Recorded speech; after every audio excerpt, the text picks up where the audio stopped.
Bhagavate Vasudevaya.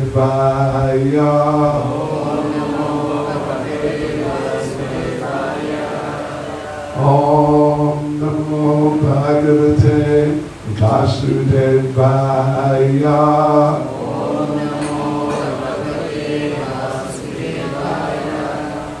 Yes, well, of course, we all know Srimati Radharani is the topmost of all devotees by far. She's just in another sort of group altogether. I mean, so elevated. But the thing is also that we, even though we're little devotees, and who are we? We're no one in particular.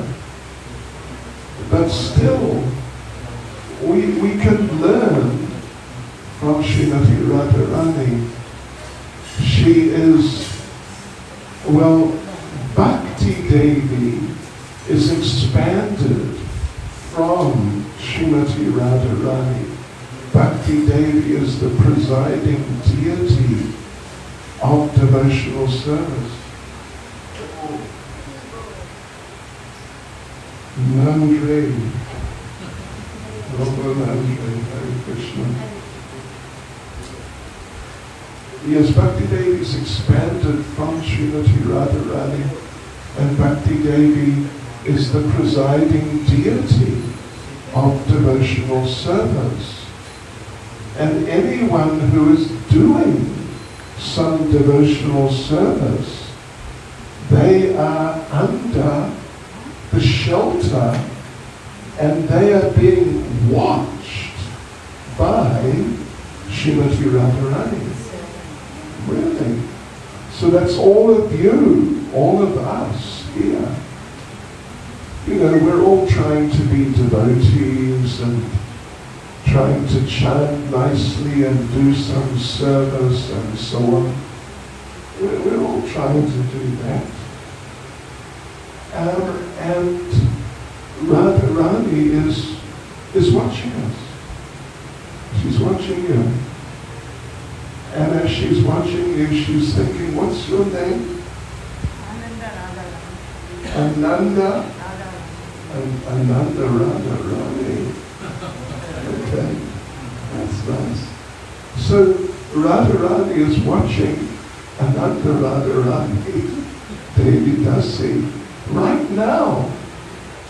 And Radharani is thinking, okay, what's this Ananda Radharani Devi Dasi going to do?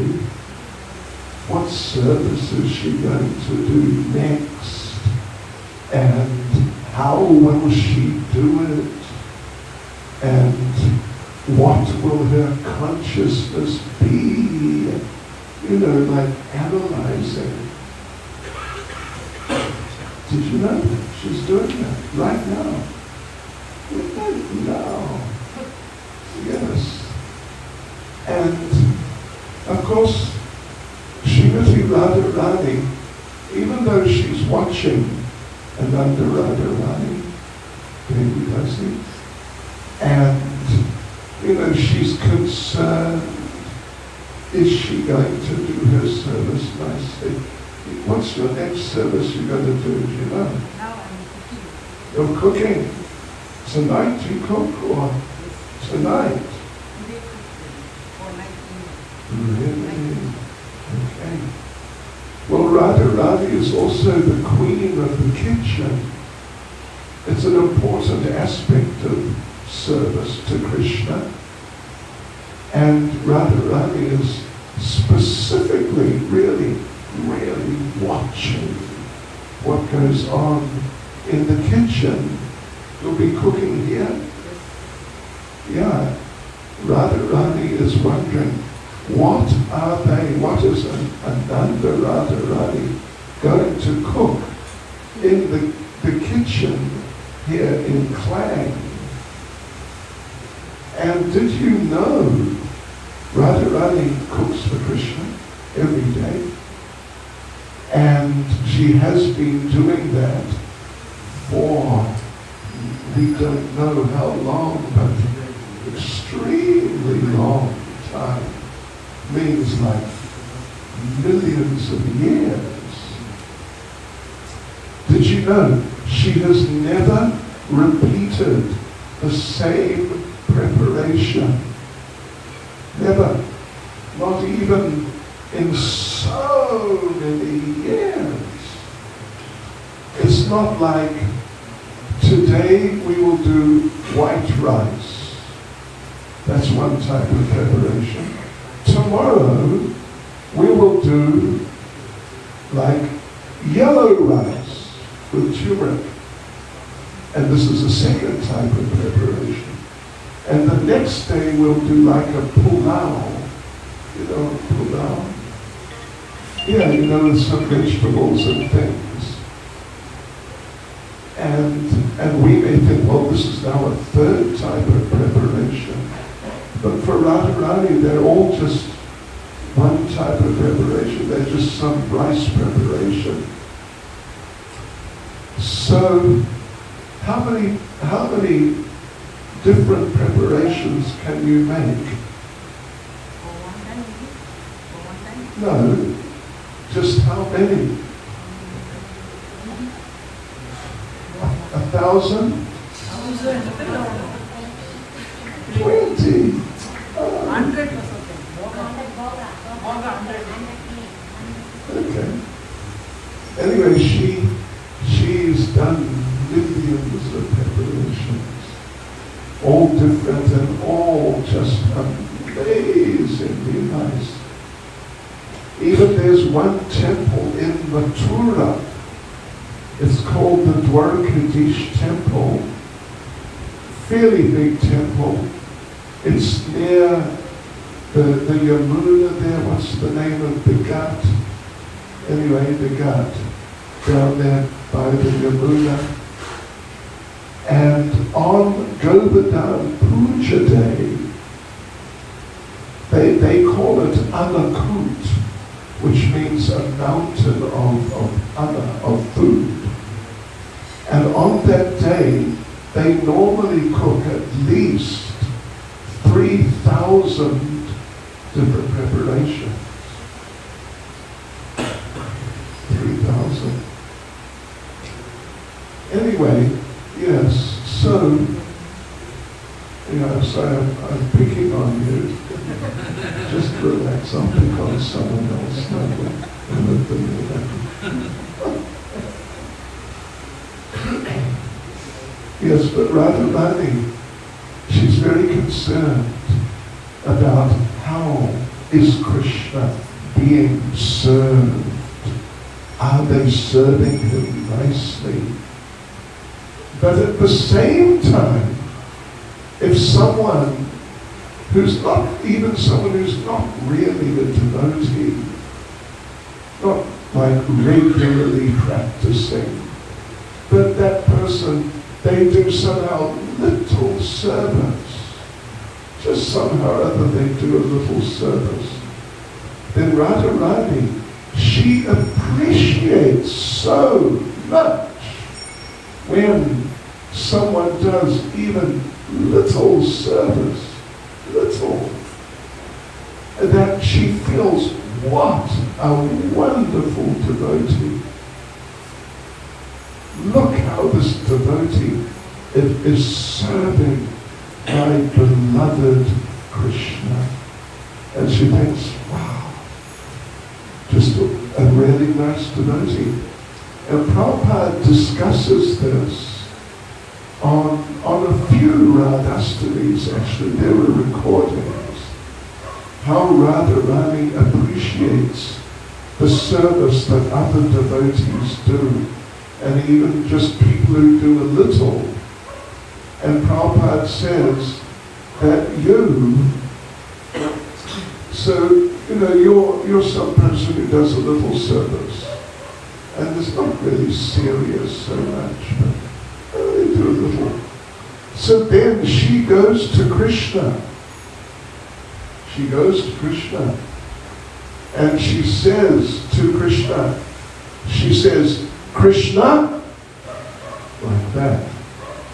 You know, she speaks like that. Krishna! And Krishna says yes. And Radharani says, you know what? In Klang, there is a devotee named, you know, ... fill in the blank. What's the name? Maybe it's another Radharani. And she is such a nice devotee, doing such nice service. And she says, Krishna, I want you to accept this devotee. And Krishna immediately says, yes.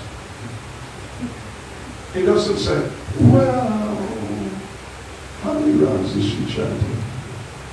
Did she ever not do 16 rounds in a day? You know, anything like that. Krishna just says, yes. And when Krishna accepts you, that's it. That's it.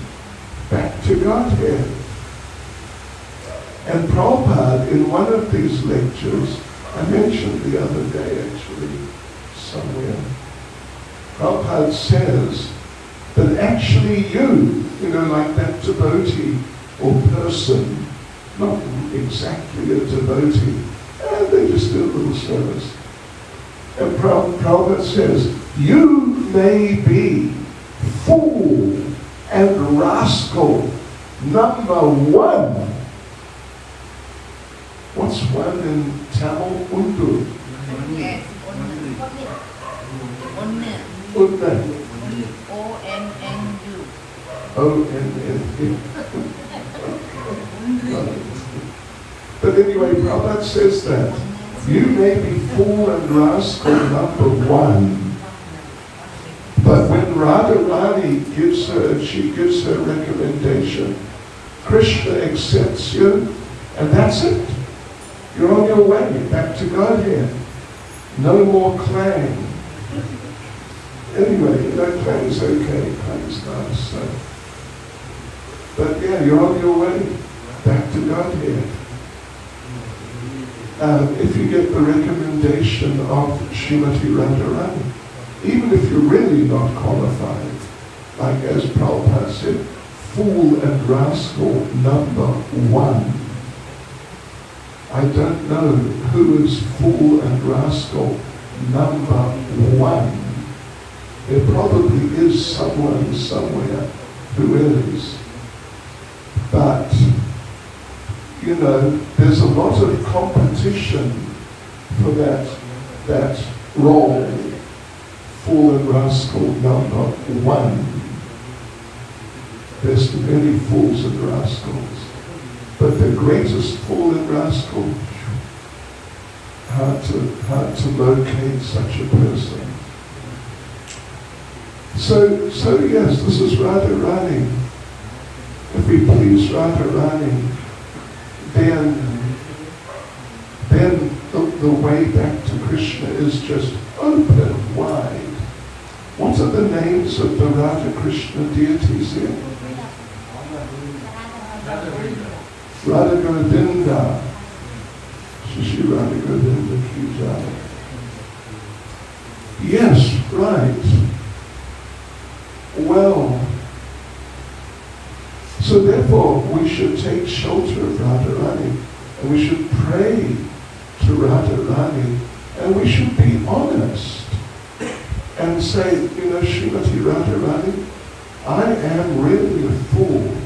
I don't know what qualification do I have, but please be merciful and help me to become a proper devotee of your beloved Krishna. Please help me, because I want that, but I have so far to go. How will I do it? Only if you give me some mercy. And I can tell you, let me tell you one other little story. It's a famous little story that Srimati Radharani, at a certain point, she was living in Varshana, And Krishna was living in Nandagram.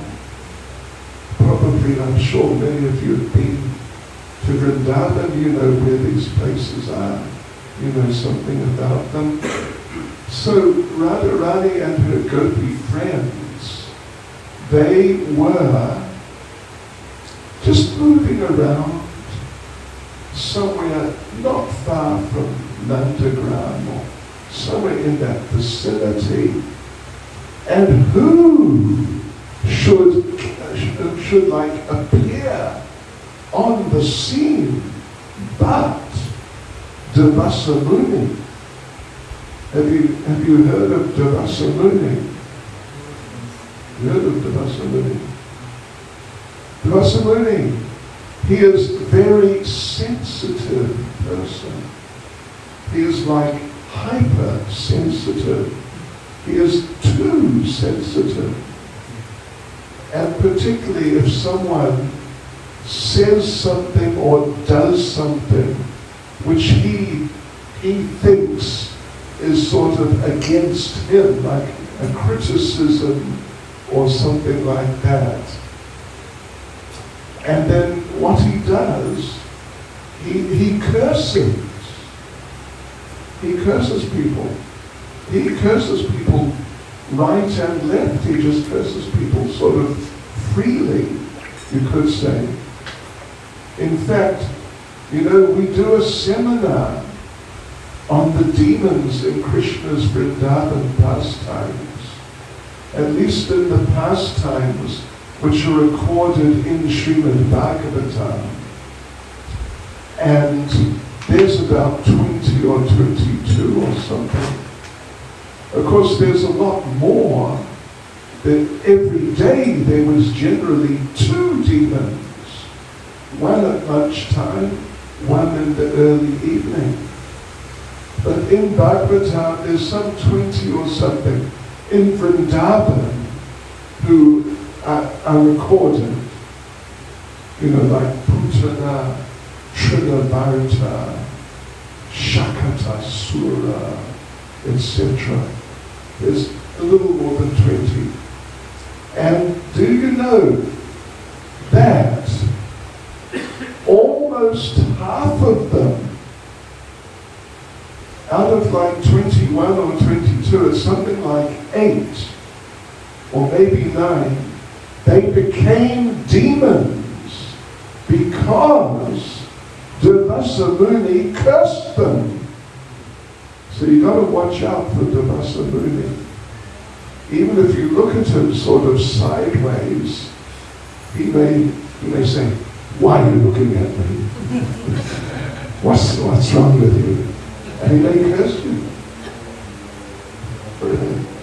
We call him a serial curser. Do you understand what I mean? Like, they are serial killers. They just, you know, kill people one after the other.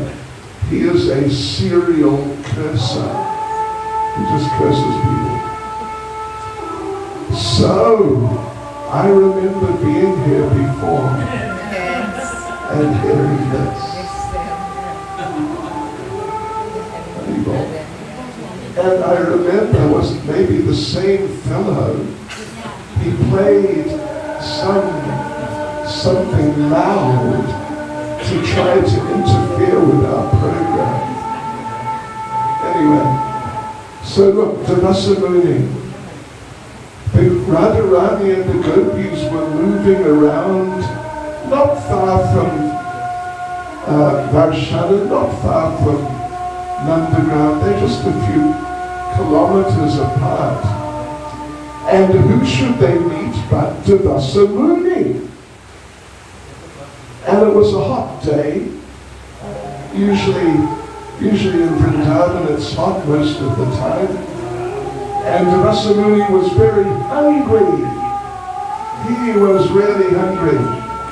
And he approached Radharani and the gopis and said, Dear young ladies, could you please give me some prasadam? And Radharani and the gopis said, no problem. We will just run home, grab all sorts of prasadam, run back. We will be back in 20 minutes and you can have loads of prasadam. But then Devasumuni said, well, the thing is, I want something now. Now. And what could they do? They didn't have any prasadam with them. And so they thought, gosh, he's going to curse us. Oh no. He'll curse us all to become the 99th wives of cranky old men. If you follow my English, it'll be a disaster. So then Radharani said, you know, we haven't got any prasadam right now, but I can do something. She picked up some dust from the ground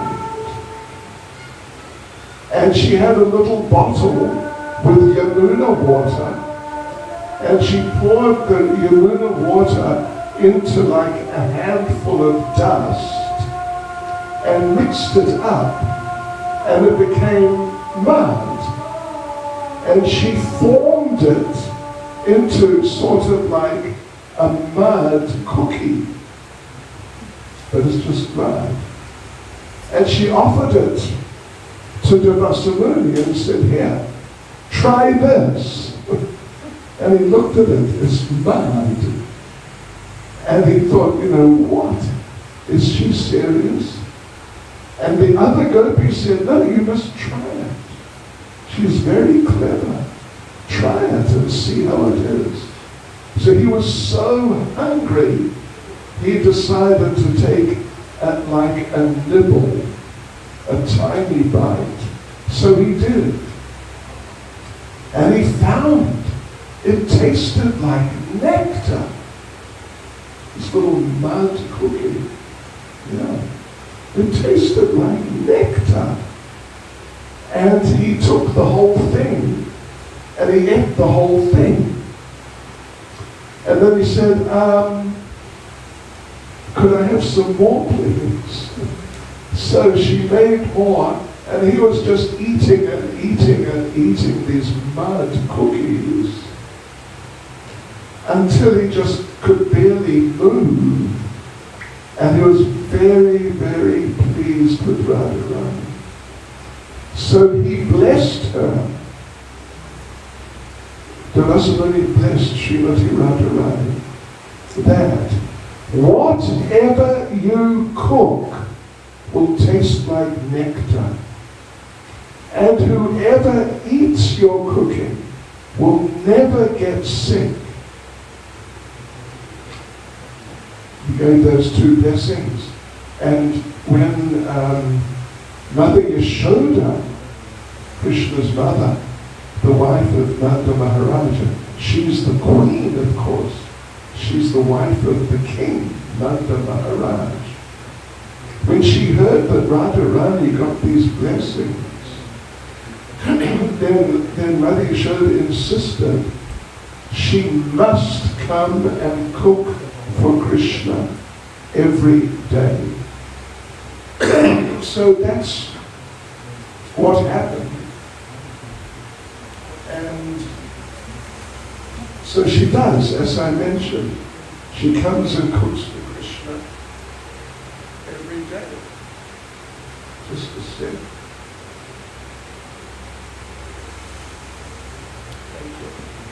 And it all tastes like nectar. So, you know, there are many pastimes. There's a huge number of pastimes of Radha and Krishna. Let me tell you one. Let me see. Have you heard? Are you familiar with the pastime of Gopastami? You know Gopastami? It's the second Astami in Kartik, the month of Kartik. You know that pastime? You do. Anyway, whether you know it or not, I'll tell you. That,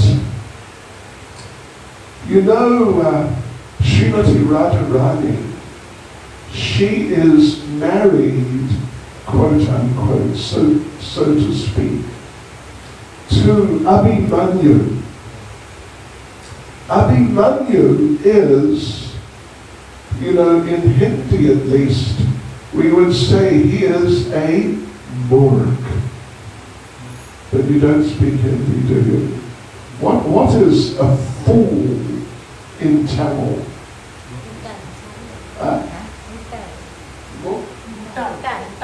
M-U-T-H-A-L. Muktal. Muktal.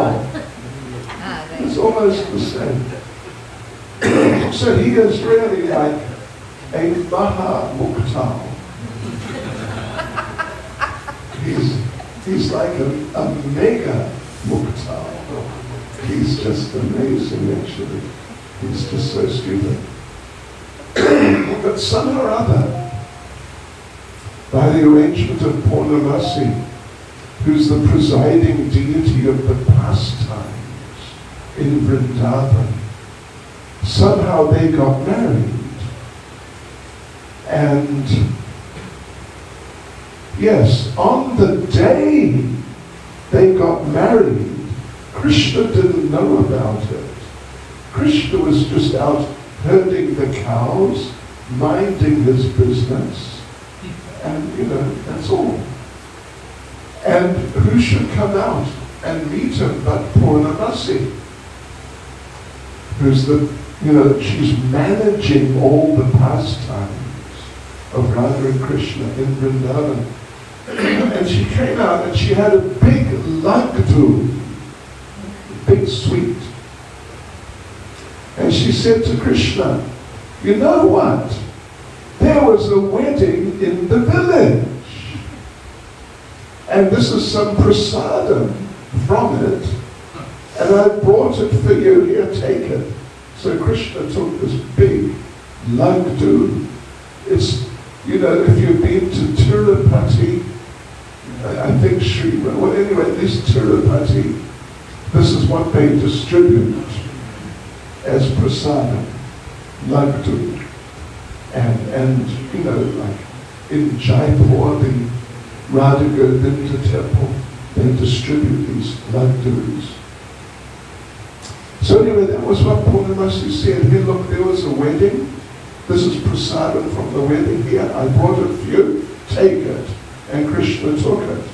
And now he's lifting it up towards his mouth to take a bite. But then Krishna said, well, who got married? And I didn't hear anything about it. And Purnamasi said, Abhimanyu. And Krishna said, really? He's such a muktal. Who on earth would marry him? And he's lifting the laddu to his mouth slowly. It's almost there. Got his mouth open, ready to take a bite. And just as he took a bite, Purnamasi said, he married Radharani. And Krishna took a bite, and Krishna just stopped. And Krishna spat out the laddu. And Krishna said, this is the worst laddu I ever tasted. Yes. But you know, in Vrindavan, Srimati Radharani and Lord Krishna, it's not so easy for them to associate together. There are many obstacles, like her husband, even though he's a muktal, a super duper mega muktal, but at least they are sort of legally married. Although it's interesting, their marriage is an illusion. He has never even touched her shadow, let alone her. He's never even touched her shadow. And actually, he is a special incarnation of Krishna. He is an incarnation of Krishna's shadow. So he looks a little something like Krishna. So anyway, one time Srimati Radharani, one devotee was speaking to her. And the devotee said, you know, you and Krishna, you want to be together all the time, but it's so difficult. You know, there's so many obstacles. Like Radharani's mother-in-law. What's mother-in-law of a girl in Tamil? Mami.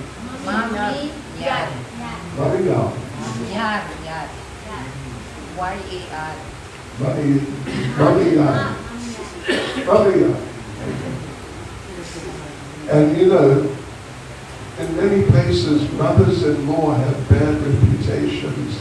Anyway, let's not get into that. If some of you are probably mothers-in-law. But anyway, someone was questioning Radharani that you and Krishna, you want to be together all the time, but there's so many obstacles, like Radharani's Malaysia. Right? She's a real obstacle, like a professional obstacle.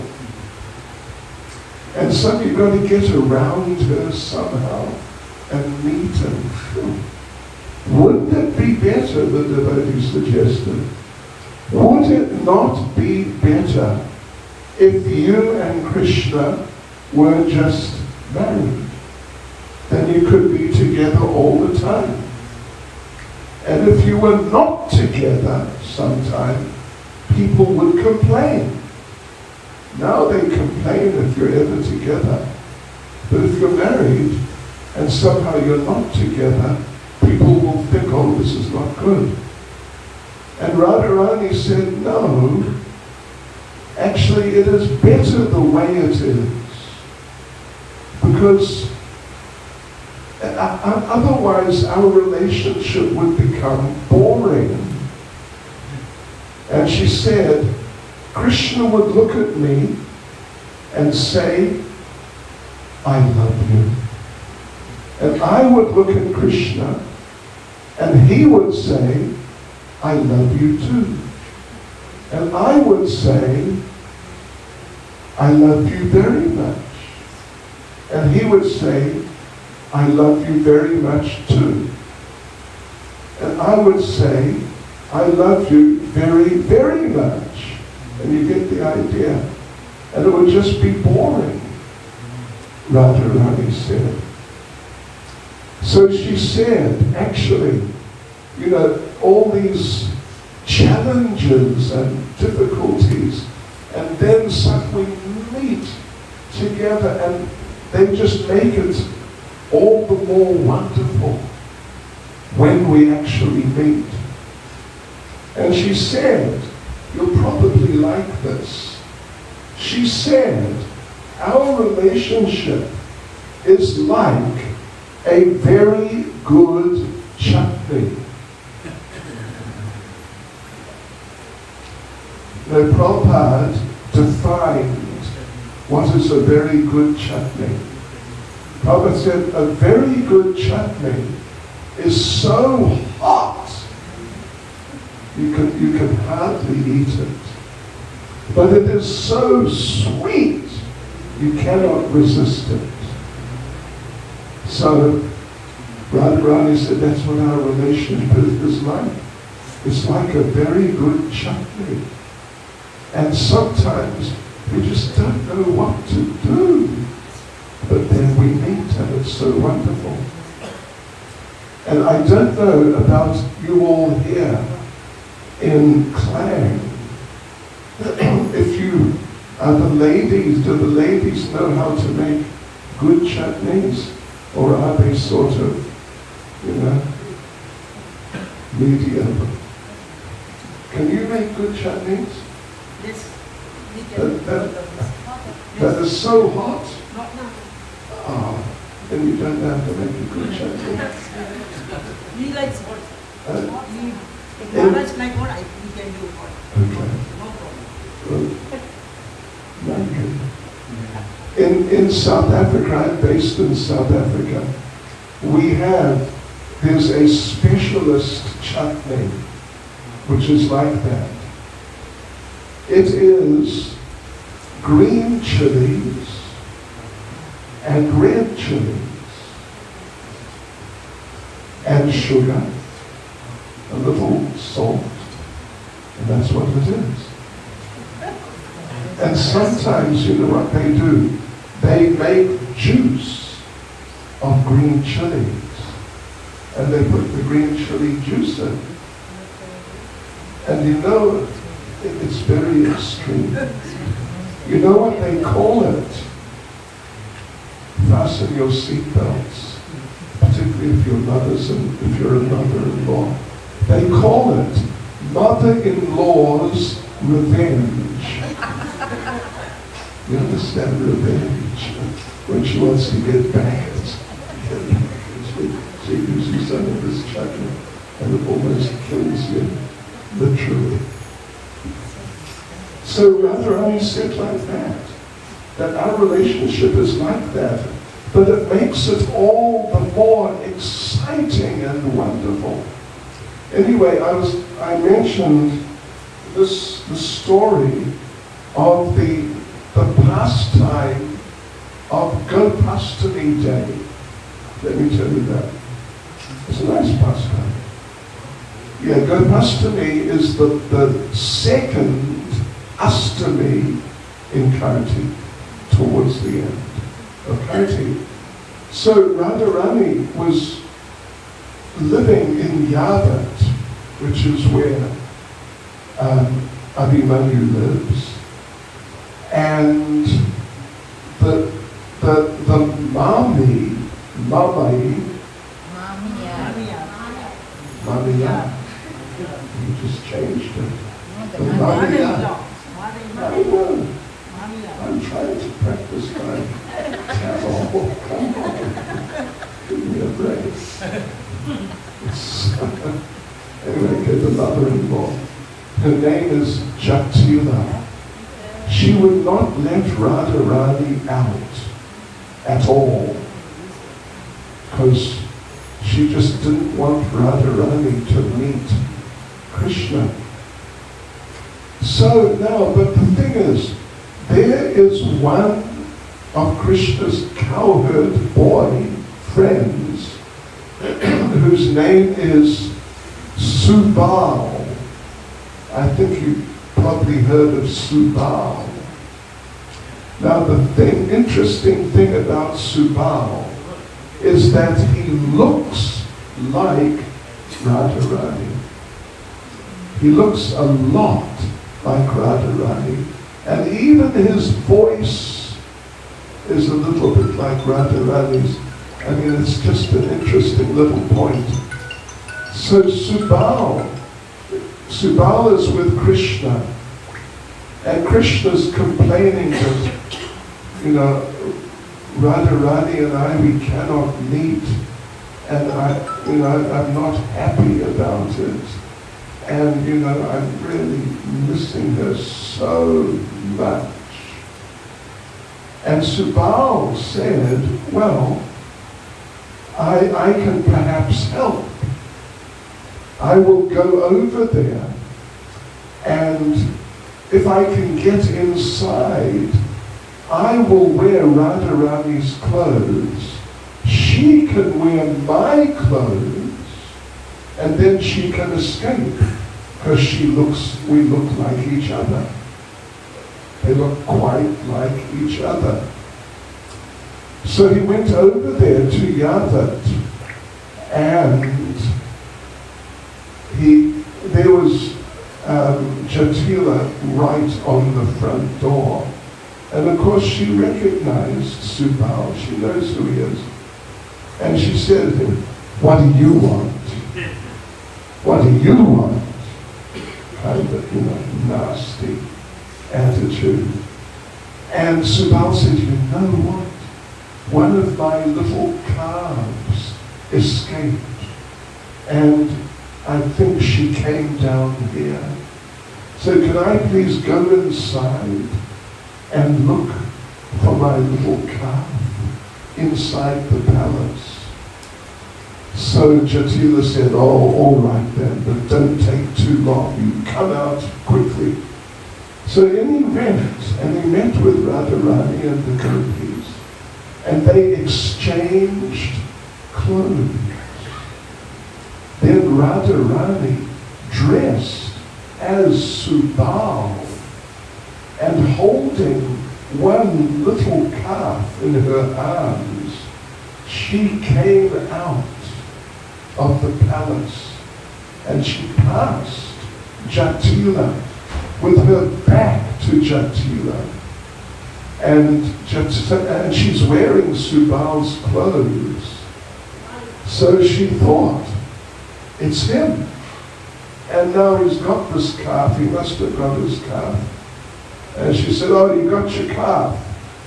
And Radharani didn't say anything, she just nodded her head, and off she went.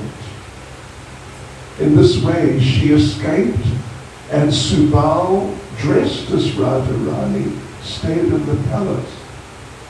Anyway, Radharani, dressed as Subal, went back to where Krishna was. And Krishna saw Radharani dressed as Subal and thought, it is Subal. He went and tried, but he failed, and now he's come back. It's just Subal. He didn't recognize that it's Radharani because they look so similar. And so Krishna said to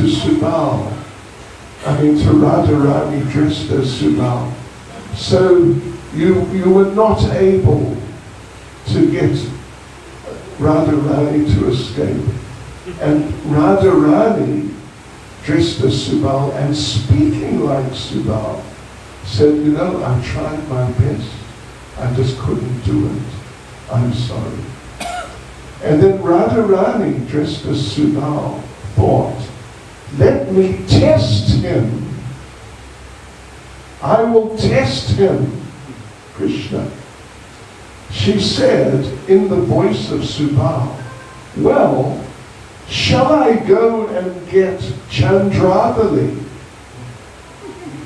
I don't know, you're familiar enough with Krishna Leela to know how these things work. Chandravali is the competitor of Radharani. She's trying to get in and meet Krishna before Radharani is able to. So Radharani, dressed as Subal, thought, I will test him by saying, "Well, I couldn't get Radharani out. Shall I just go and get Chandravali?" And Krishna, our hero, he passed the test. Krishna said, No. I only want Radharani.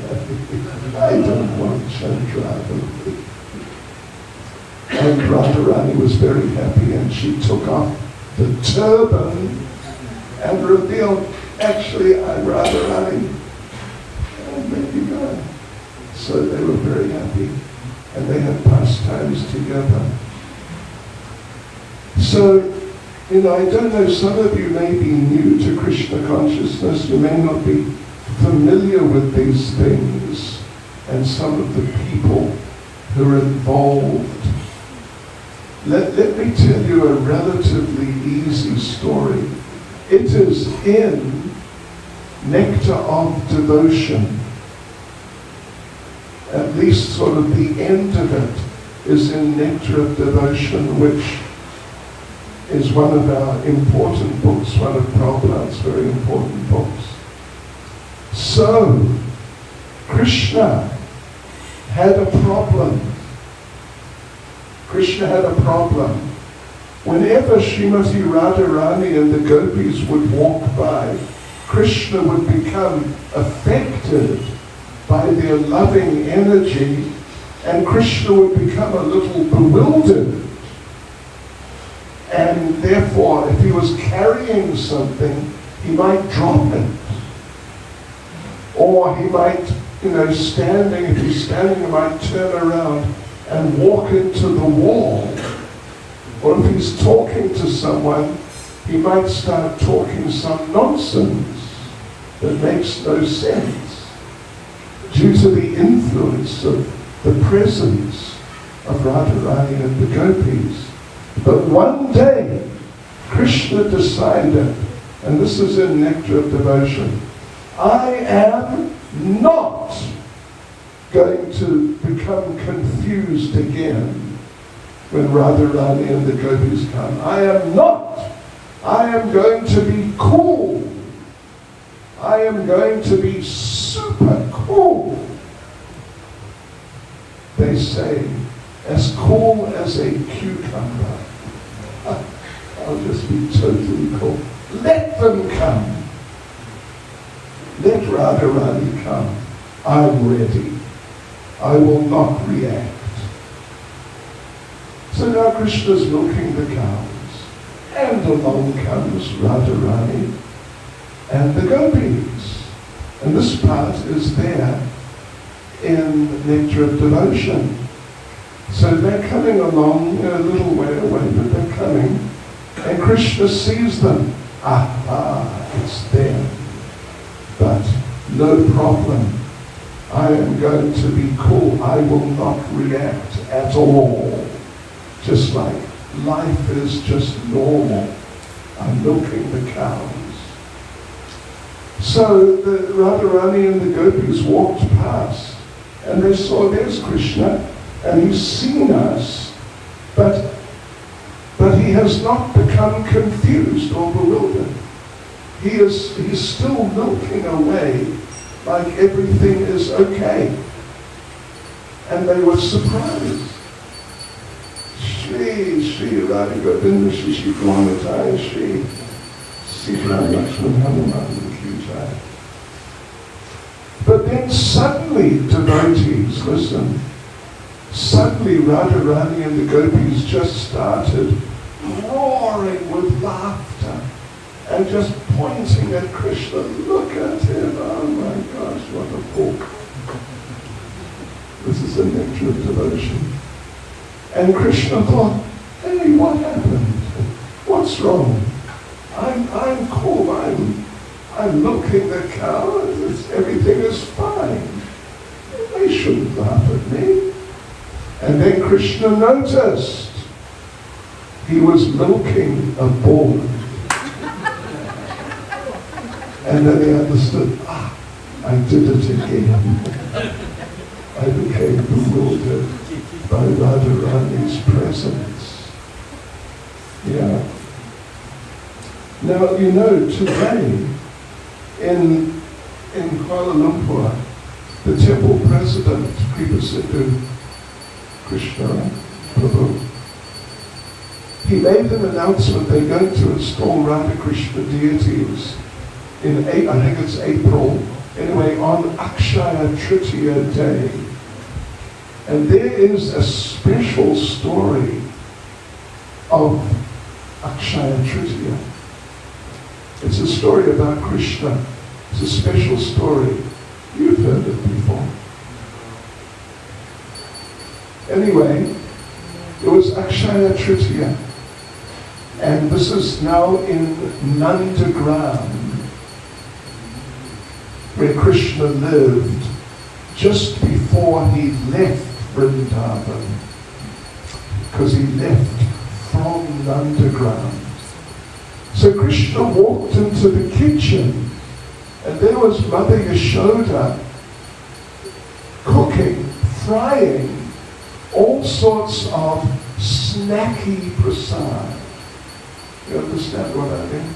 Samosas, kachoris, pakoras, dokla. Do you make dokla? Tamil dokla? Yes. And what about pakoras and pakoris and all types of snacky, like fried types of prasad? And Krishna came in and said, Mata, is this for me? Because normally whatever Yashoda cooks is for Krishna. But this time, Mother Yashoda said, no, it's not for you. This is for your father, Nanda Maharaj. Because he is going on a long journey. And this is his prasadam for the road. So it's not for you. And then in walked Nanda Maharaj, and Krishna said, Peter, what's father in Tamil? Appa. Akpa. A-P-P-A. Appa. And mother is? Amma. Appa, right. So yeah, Krishna said, Appa, Appa, where are you going? Appa, where are you going? You're going on a long journey, where are you going? And Nanda Maharaj said, yes, I am going to Prayag. And Krishna said, Appa, why are you going Prayag? Appa, why are you going? And Nanda Maharaj said, because all year I have been working so hard to grow food and to milk the cows and to provide everything for my family. And in this way I have incurred so much karma. So I'm going to go on this day, on Akshaya Tritiya, I am going to Prayag, that sacred place, the confluence of the Ganges, Yamuna and Saraswati. And I am going to bathe in those waters and become free from all my karma. And then Nanda Maharaj said, okay, I'm going to go right now. In one hand he took his bag of prasadam for the road. And he took Krishna with his other hand and said, come with me. We will go down the hill. If you know Nandagram, you know it's up on a hill. And at the bottom of the hill on one side is a big lake, Pavan Sarovar. So Nanda Maharaj said, you come with me. We will take bath in Pavan Sarovar and I will leave. And then you just come back here. So down they went. Krishna's holding Nanda Maharaj's one hand. Nanda Maharaj in the other hand, he's got his prasadam for the road. All sorts of different samosas and idli. What's they called? Podi. Podi. Podi. Podi. P-O-D-I. That's what I said. Podi. Podi. I just discovered it yesterday. It's very nice. So he had some podi. He had some also there. He probably had some coconut chutney. And down they go, they're walking down the hill. And Krishna pulled on Nanda Maharaj's hand. Appa, Appa, give me one samosa, Appa. Just one. And Nanda Maharaj said, no. I'm going on a long journey. I need all the prasadam I can get. Otherwise, if I run out, on the road, what will I do? I will have to buy some Lay's chips. Are you familiar with Lay's? If not, very good. It's junk food. But anyway, I'll have to buy some chips. And that's not very nice. So I need all the prasadam I can get. So anyway, they went down. Now they're on the banks of Pavan Sarovar. There's quite a big lake. And they're about to go in.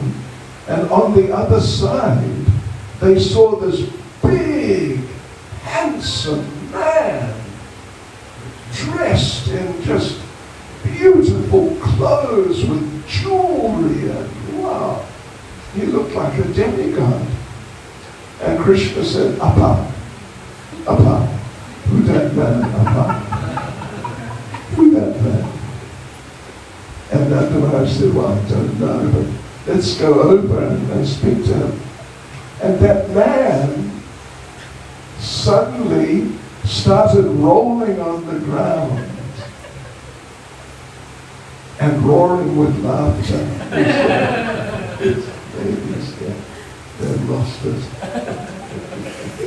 He rolled on the ground and he's roaring with laughter, and he dived into Pavan Sarovar. This big, handsome, opulent man. And then he came out and rolled in the dust again. So Nanda Maharaj and Krishna went over. And Nanda Maharaj said, my dear sir, please tell us, what is your name? And the man said, my name is Prayag Raj. And Nanda Maharaj said, really? Where did you get a name like that? And Prayag Raj said, I am the presiding deity of that sacred place, Prayag. And Nanda Maharaj said, well, what are you doing here in Vrindavan? Why are you bathing in Pavan Sarovar? And Prayagraj said, all year the pilgrims come and leave their karma on me. So once a year, on Akshaya Tritiya, I come here to Vrindavan and I bathe in Pavan Sarovar. And I become cleansed of all the karma left on me by the pilgrims. And Nanda Maharaj said, oh, I see. And then Prayagraj, he pointed around and he said, you see over there the lady with the yellow chadar sitting on the chair? You see her? And Nanda Maharaj looked, yeah, I see her. He said, Prayagraj said, she is the river Ganges. Then he pointed over this side, the man is, said, you see the man with the yellow shirt, the yellow kurta over there? He is Badrik Ashram. And you see the other lady, which other lady? The one with the sort of red and black clothes just near Ganga Devi, just there, with the glasses on. She is the river Kaveri, presiding deity. And Prayagraj said, all of us, all of the presiding deities of all the sacred places, on Akshaya Tritiya, we all come to Vrindavan. And we all bathe in Pavan Sarovar. And we get free from all the karma left on us by all the pilgrims. And then we go back feeling refreshed. And Nanda Maharaj was speechless. He just didn't know what to say at all. He took Krishna by the hand and said, come with me, Krishna. And Krishna said, Appa, you're going Prayag now, Appa. You're going to leave now, Prayag, Appa. You're going to leave. And And Nanda Maharaj said, no. And Krishna said, Appa, what you going to do then? And Nanda Maharaj said, I'm going to bathe in Pavan Sarovar and go back to Nandagram. So, okay. And then Krishna said, Appa, why are you not going Prayag, Appa?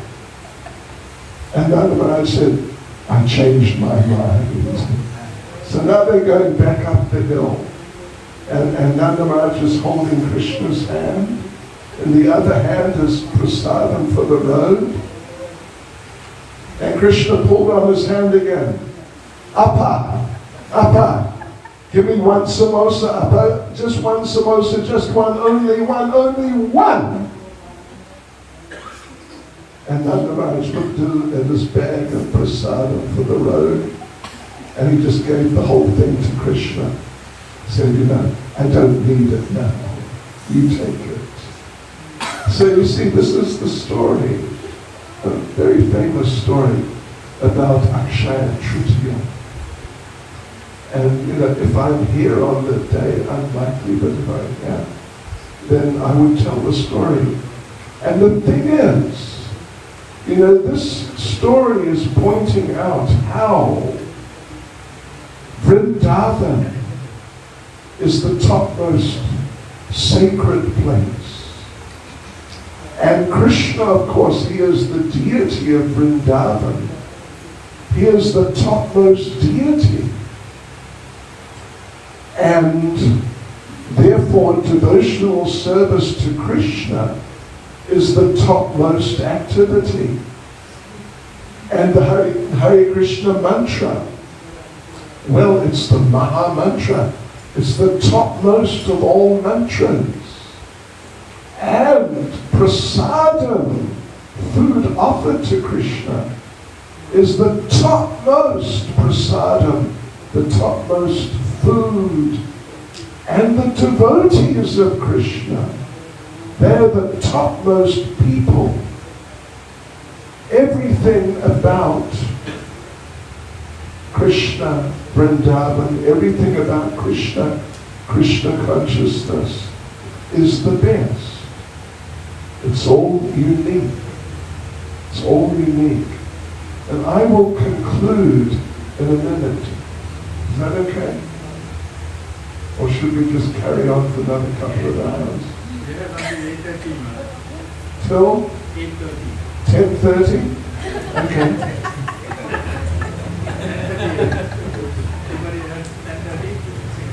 Okay.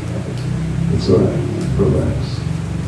So let me just tell you one more story. It's along the same lines. There was a meeting of all the presiding deities of all the sacred places. There was a meeting, and they took a vote. Which of the sacred places is the topmost? And Prayag won. Prayag was declared to be topmost sacred place. So that Prayag is going around speaking to the other deities of the other places and sort of boasting that, just see, you know, I'm better than you. I got voted in, I'm the topmost, who are you? But then Prayag noticed Vrindavan was not there. And he thought, this is bad. I just got voted in topmost sacred place, but Vrindavan was not here to glorify me. So he went and met with Krishna, Prayag Raj, and he complained to Krishna that, listen, Krishna, I just got voted in topmost sacred place, but your place, Vrindavan, was not there to recognize me and appreciate me. And that's very bad. And Krishna started crying. Krishna started crying. And Prayag was surprised. He didn't know what to say. He said, "What? Why are you crying?" And Krishna replied, "Because, Vrindavan is not just a sacred place. It's not just another one of many sacred places. Krishna said, Vrindavan is my home. And that your home is where your heart is. And that's Vrindavan. So it is just in another category altogether. It is the most special of all places by far." And so Prayag understood that. And then Prayag was very respectful towards Vrindavan, which is the place of Krishna. So Vrindavan is the topmost sacred place. Krishna is the topmost deity. And all these things, the literatures of Krishna, Bhagavad Gita, Srimad Bhagavatam, they're the topmost literatures. Everything about Krishna is the best. So there you go, devotees. There's a few little stories about Radharani, about Krishna, Radha and Krishna. I didn't want to bore you by telling you all the stories you already know. So I came up with some that I think maybe you don't know. Let me tell you one more story, just one, or maybe two. In Yavat, where Radharani was living when she was married, Krishna would always, regularly, try to get in and meet with her, but it was very difficult because Jatila, the mother-in-law, what's it again? Mami Yad. Mami Yad, Y-A-R. Mami Yad. Yad. That's what I said. So anyway, but Krishna would try and climb in, but sometimes he got in, but sometimes he couldn't. So one night, Krishna was climbing up the wall, and he got to the top of the wall, and just inside there's this tree. He started climbing down inside the tree to get down and then duck in and meet with Radharani. So he's just started climbing down a little way. And who should come outside but Jatila. Shishi Radha Govinda, Shishi Gaurnitai, Shri Sitaramachandra. Who should come out but Jatila. And, Jatila is half blind. So she looked up the tree to see who's there. She could hear some rustling, some noise. She looked up, but she couldn't see. But she assumed it was Krishna. So Jatila called out, "Who's there? Who's there?" And Krishna didn't want to say, well, nobody. What Krishna did. Krishna said, "Cuckoo, cuckoo, cuckoo." And Jatila said, "You're no cuckoo. Who are you? Tell me who you are." And Krishna said, "Cuckoo, cuckoo." And then Jatila went back inside. And Krishna thought, what shall I do? I should escape. I should get out because I'm going to be caught. He started climbing up again. And Jatila came out again. And she heard the rustling and movement. And she said, "Who are you?" Tell me who you are. And what did Krishna say? Cuckoo, cuckoo, cuckoo. And she, Jatila, kept going in and out, and Krishna was stuck in the tree for the whole night. So you see, it's not easy being Krishna. Don't think that just because Krishna's God, he just gets his way and everything is fine and nothing to worry about. It's difficult.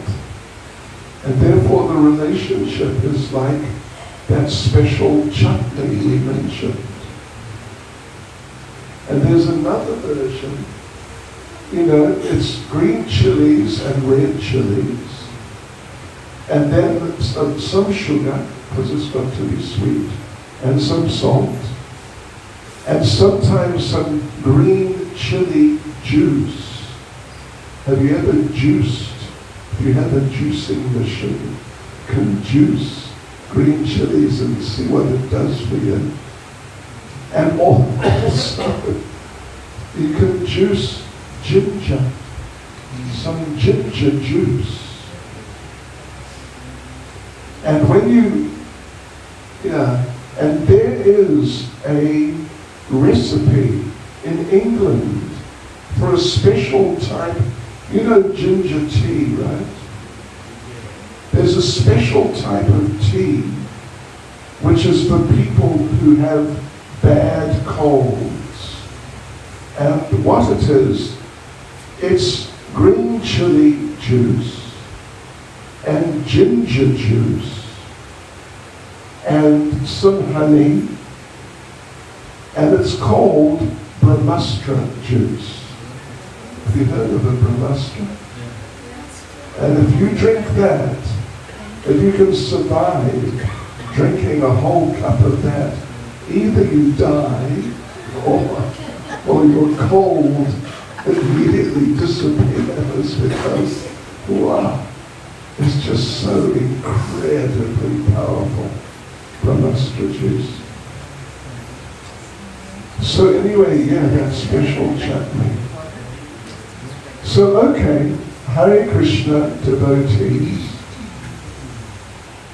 there's a few stories for you about Krishna and Radha Rani, their relationship.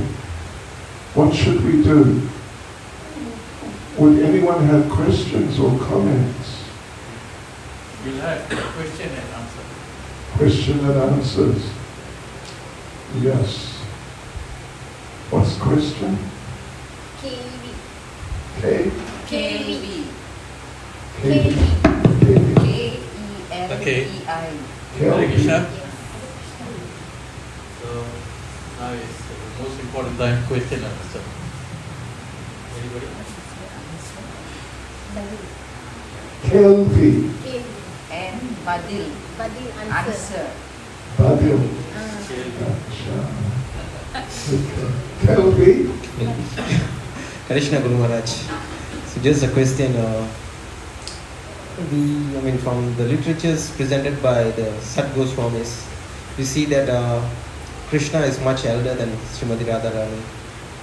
But then when we see the other literatures like Astapadi or the Gita Govindam of Jayadeva Goswami or the Brahma Vaivarta Puran, we also hear that Radharani is much elder than Krishna. Much Elder. elder. So how do we reconcile, or which version is correct, or how do we understand Well, this? you know what? I think you have been misinformed because there's a book by Srila Rupa Goswami called Sri Radha Krishna Ganadesh Dipika, means a light shone on the associates of Radha and Krishna. And there it explains that Krishna is how many days? It's like not 15 days. It's something like that. Krishna is 15 days older than Radharani. And there it's got the ages, or at least the birth dates of all the main gopis in relation to Krishna. Like Vishaka, I think, is 1 day older. And someone else is, so many days younger. But it's all just a matter of a few days. So and that's Srila Rupa Goswami. So that's, it's authoritative. Yes. When they were in Vrindavan, Krishna left Vrindavan when he was approximately 11. Approximately 11. Yeah. Means Radharani is just also approximately 11, but very slightly younger. But when you see, these paintings and pictures, posters from India of Radha and Krishna, they look like they're sort of 20 or, fully developed physically. But they were children, 10 years old, 11 years old, actually. But the thing is, these artists, in order that their paintings get sold and they make money, they make them look like they're sort of like young adults, fully developed physically. But it's not. They're not authentic. But thank you for asking the question.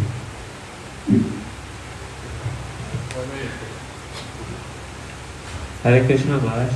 If we go to Kumbh Mela on the special day and we go on the normal days, what's the difference?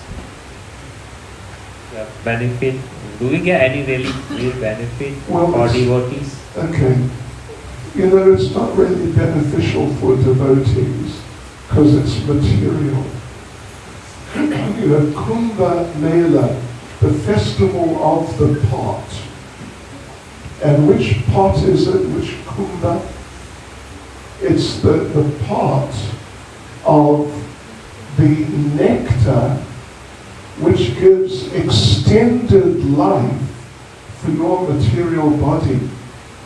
You can live, instead of living for 80 years or something, you can live 1 billion years in the same body. It extends the life of your material body. That is the benefit. And there are certain days because the whole thing goes on for some weeks. There's certain days in which some of the nectar dropped, and it's in the Ganges.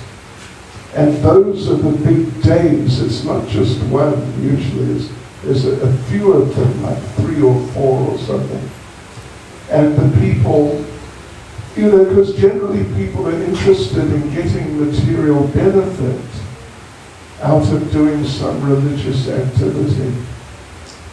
So those people who want to live long lives, they try to bathe in the confluence there, Ganges, Yamuna and Saraswati, on those particular days. But it's just for material benefit. It doesn't really help, it doesn't help spiritually. And so you might ask, why do our devotees go there? Because many of our devotees go there. I mean, hundreds, maybe even 1,000 or something like that. Why do they go?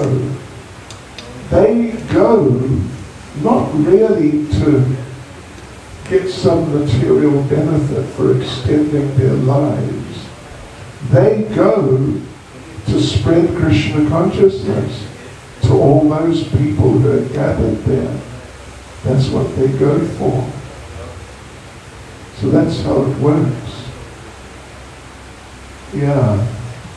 So don't worry, if you're thinking of going there to extend your life to 1,000,000 years, don't bother. Don't worry about it. Just chant Hare Krishna and serve Krishna. And you'll go back to Godhead, which is a lot better than just having a long life in this world. Is that okay? Yeah. Because sometimes people say you go there to get rid of your sins. You want what? Some people say. Give the sins. Some people say that you go Kumbh Mela, then your sin, like you go to Ganges to get rid of your sins. So in the Kumbh Mela also you get rid of your sins. Okay. But the devotees, even the new devotees, what to speak of senior devotees like you, they don't have any sins. The sins have already been removed through chanting Hare Krishna. Even someone who's been a devotee just a few weeks, not to speak of years, all their sins have gone. So there's no need to go to the Kumbh Mela or to do any other sort of ritual or, that sort of thing, in order for devotees to get free from sins. But in Mayapur we do swim in the Ganges. Yes, very nice. She's a great devotee, so we get her association. She's happy that the devotees are swimming in her waters. Yes, sir. Hare Krishna, Srimad Gurudev. Just on you were talking about Radha and Krishna's ages, and that Radha Krishna Ganesh Deepika mentions Krishna being somewhere around 15 and Srimati Radharani being somewhere around 14. I said that. You were saying... You were not listening. They were around 10 or 11. No, but you were mentioning Radha Krishna Ganesh Deepika before that. And you mentioned those numbers, so I just kind of got it up. Oh, I see. But then also you said that 11 and 10, which Prabhupada also says that. So then how do you reconcile those two things? Like there's two differences in ages. I don't know where you get this idea of 15. I did say that artists depict Krishna looking like he's more than 15, like he's 20 or, and Radharani like she's, early 20s, so they're like physically developed. They're not youngsters. But in the Bhagavatam, there is a calculation of exactly how long Krishna was in Gokula. It's about 3 years and 4 months in each place. I'd have to look at my telephone to see. But it's like Krishna was 11-ish when he left Vrindavan.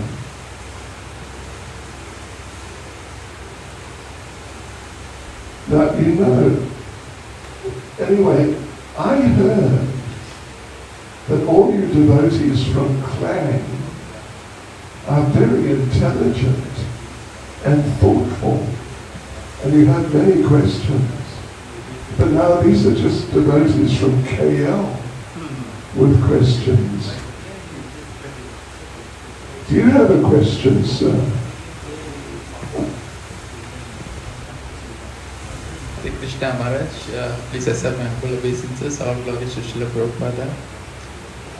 Maharaj, my question would be, Durvasa Muni he's an impersonalist. So was the four Kumaras.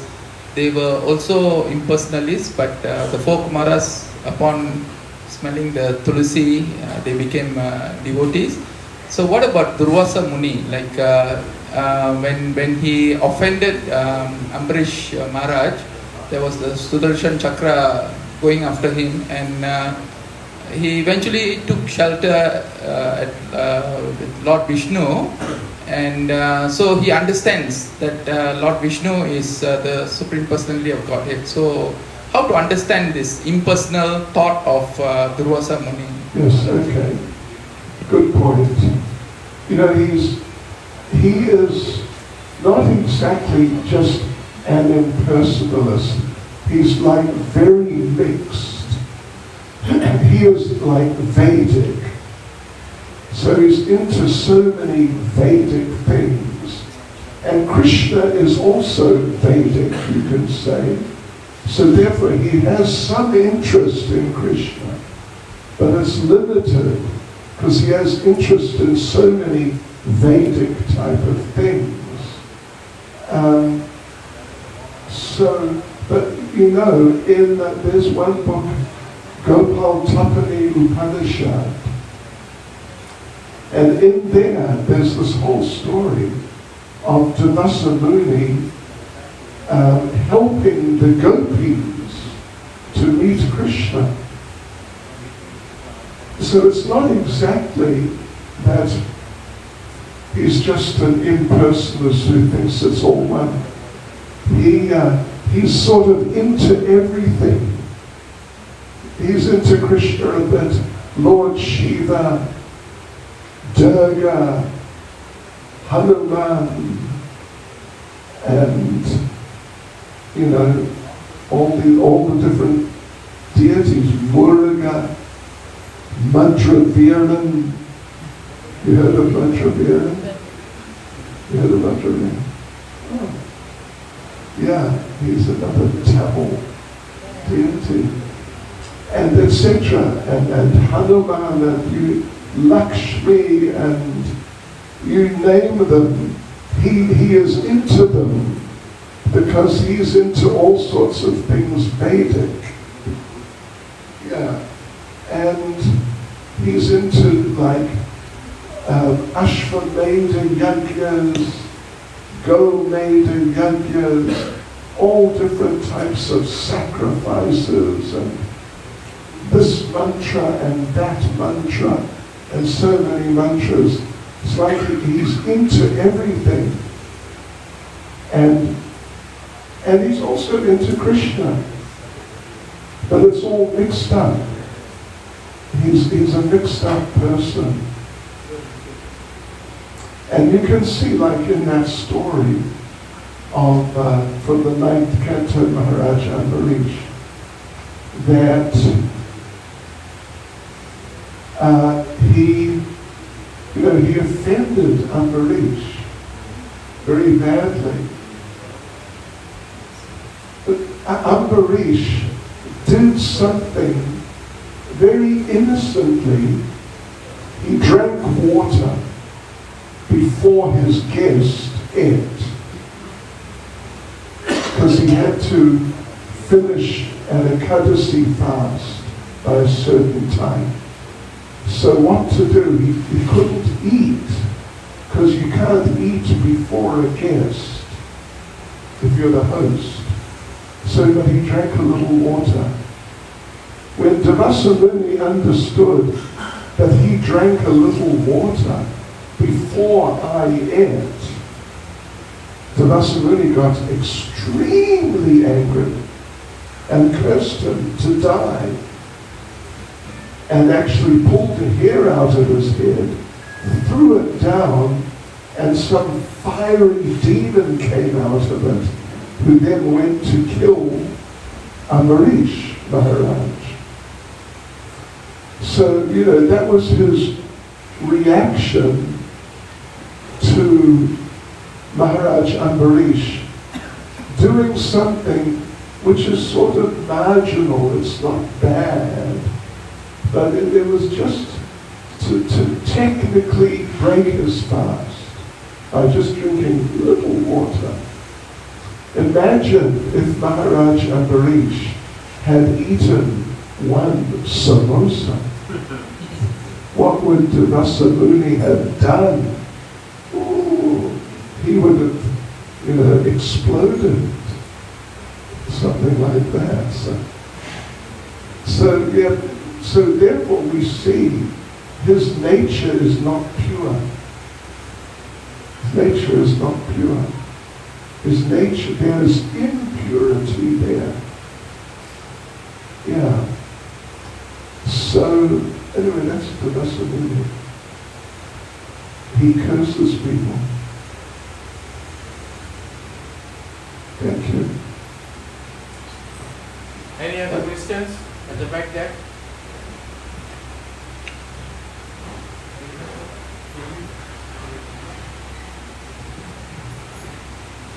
Hare Krishna, Maharaj, Dandar Pranam.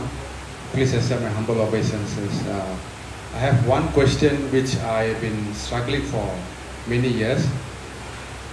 How do I actually realize that I am not this body and I am soul? This is a very basic thing, but I'm still not, I'm still performing activities on the level of the body, on the preference of the body, on the need of the body, but I cannot understand, or I cannot accept that I am the soul, or that thing which is basically Srila Prabhupada has propagated in the book titled Science of Self-Realization. Yeah. Thank you, Maharaj. Okay, thank you. Well, it's a little subtle, of course, because we are very conditioned by these bodies, and it's like spontaneous for us to identify with these bodies. But, I have been preparing a seminar for Bhakti Vedanta. I'm going to teach it. And one thing I've noticed is that Srila Prabhupada, I've finished the 7th, 8th and 9th cantos. And Prabhupada so many times, he mentions we are not these bodies. It's like every third purport or something. It's very, very frequent. And he gives some explanation why we're not these bodies, or how to understand that we're not these bodies. So I would suggest you really study those books very clearly, because Prabhupada explains very logically, time and time again, using different examples, answering in different ways, very logically to explain how we're not these bodies. It's really quite amazing, actually. But one thing, just one thing, consider this, that we're adults. I don't know what your age is, but what's your age? 42, Maharaj. 42. Okay. So you're in the middle, kind of middle age group. And you were a child. When you were a child, you had a very small body, very different from the body you have now. And your mind, when you were like 1 year old, or 2 years, even 5 years, your mind was very different from how your mind is now. Your attractions, your repulsions, likes and dislikes, they were all very different when you were a little child from what they are now. But still, you are the same person. It's not like you've become an actual different person, like someone who's sitting next to you. You are the same person, but your body has changed. Now, when you were born, maybe you were 3 kilos. Now you're, 50 or 60 kilos or whatever. So your body has changed so much. And your mind has changed so much. But still, you're the same person. So this is a little hint of how we are separate entities from the body and the mind. We're separate entities. So Prabhupada gives all sorts of examples to explain or clarify this point of how it is that we're not these bodies. But we have to study very carefully. And when Prabhupada is making these logical explanations, we have to really try and think about them and take them in. And then it will become progressively more and more clear. So that's one thing. But you have to chant. You have to really chant very attentively. I assume you do 16 rounds a day, right? So good, but we have to do those rounds very nicely, very attentively, and then our consciousness will become purified. Otherwise, if our consciousness remains kind of material, like we're really attracted to different material things in material ways to enjoy them, then the chanting, then it's sort of like offensive chanting. It's not pure chanting.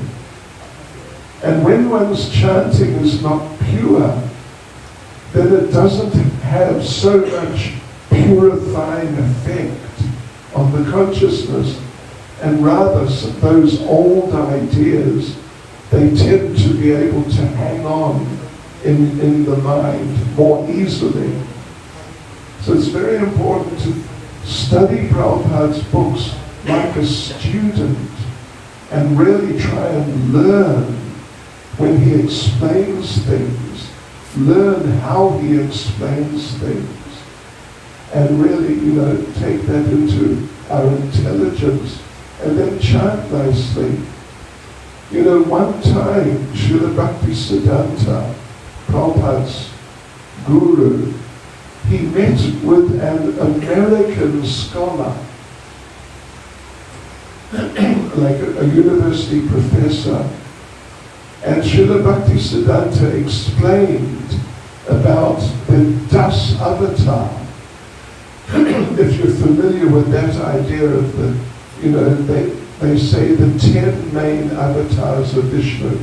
So Srila Bhaktisiddhanta explained about that, but using very complicated English, very sophisticated English, and also like very deep logic. And this fellow's a university professor, but it sort of went over his head. It was too intellectual for him, even though he was a professor. So at the end, Srila Bhaktisiddhanta said, "What do you think of my explanation?" And this professor said, he didn't want to say, "Well, I couldn't understand it." What he said was, "I'll have to think about it." And Srila Bhaktisiddhanta said to him, "No, don't think about it with your materialistic mind. If you think about it with your materialistic mind, you'll just be confused. So don't think about it, hear about it. Hear about it from devotees. Because if you hear about it from devotees, first thing is you get the right information. But there's also a potency to that sound vibration which gives your mind, your intelligence, the capability to actually understand it. So therefore we need to study like students the books of Prabhupada and really, like taking notes and not just, sort of reading away like you read a newspaper or something, but really go into it. And then so many of the concepts that Prabhupada uses, they'll become clear to you. And then we also need to chant very attentively and very nicely. And that will also sort of feed our intelligence and give our intelligence the strength to penetrate into these difficult subjects. So that's what I have to say. But consider the example I gave you. Your body and your mind compared to when you're a child, when you're a baby, they've changed so much. But you are still the same person. It's not now you've become another person. You are the same entity. Is that okay? Food for thought. Okay. It's coming up to 9. I think we have to start.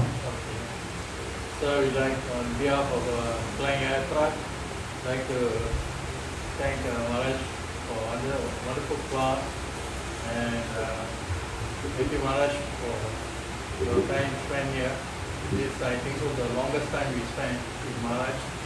Normally Maharaj will be one of our other Maharaj, not calling us second Maharaj, but Maharaj will become one of our best Maharaj.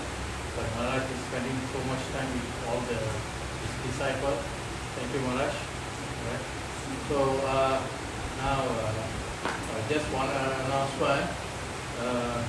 Last year we lost one of our